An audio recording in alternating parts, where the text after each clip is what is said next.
السلام عليكم ورحمة الله وبركاته. وعليكم السلام. يا عم الشيخ عامل ايه؟ ازيك يا استاذ محمد؟ ربنا يبارك فيك يا رب. كل سنه وانت طيب. احنا طبعا بحلول شهر رمضان الكريم حبينا نعمل محتوى جديد كده في دخول رمضان. بالتوفيق ان شاء الله. ربنا يبارك فيك يا رب. طبعا هنعمل آيات قرآنية من بعض حبايبنا للشيوخ واللي أصواتهم طبعا جميلة جدا. وطبعا بسم الله ما شاء الله انت صوتك من اجمل الاصوات اللي بسمعها ربنا بامانه. يتقبل يا رب. ربنا يبارك فيك يا رب. وطبعا كنا عايزين نسمع مشاهدينا صوت الشيخ السيد في قراءة القرآن الكريم. وطبعا انت برضو في الابتهالات الله اكبر عليك. ربنا يتقبل ان شاء الله. ربنا يبارك فيك يا رب. مرة ثانيه باذن الله ان شاء برضه. الله. ان شاء الله يبقى في عادي جزء ممكن نعمل برضو الابتهالات برضو في حلقة تانية برضو عشان ما نطولش برضو على إن شاء على الله. مشاهدينا. بإذن الله. ماشي يا أخي. وطبعا احنا عاملين الحملة ديت حملة قراءة القرآن الكريم على السوشيال ميديا ماشي. كل في سنة. في رمضان. ماشي على خيرة الله. كل اتفضل معانا يا عم الشيخ ماشي. وتحاول تسمعنا بعض الآيات الجميلة اللي إن شاء الله هتشد الجمهور بإذن الله عز وجل. ان شاء الله. اتفضل يا شيخ. أعوذ بالله من الشيطان الرجيم. بسم الله الرحمن الرحيم.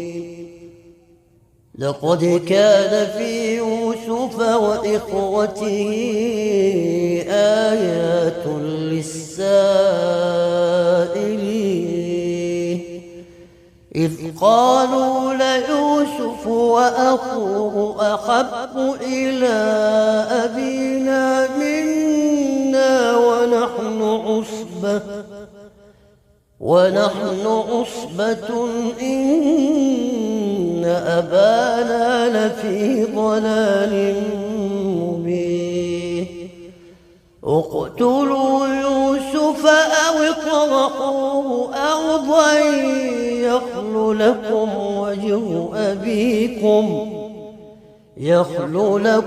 وجه أبيكم وتكونوا من بعده قوما صالحين.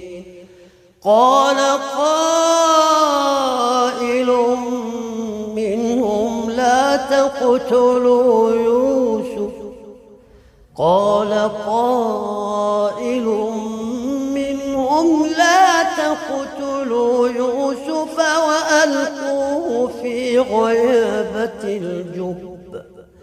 وألقوه في غيابة الجب يلتقطه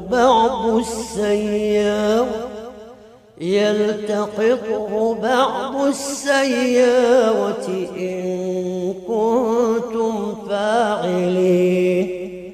قالوا يا أبانا ما لك لا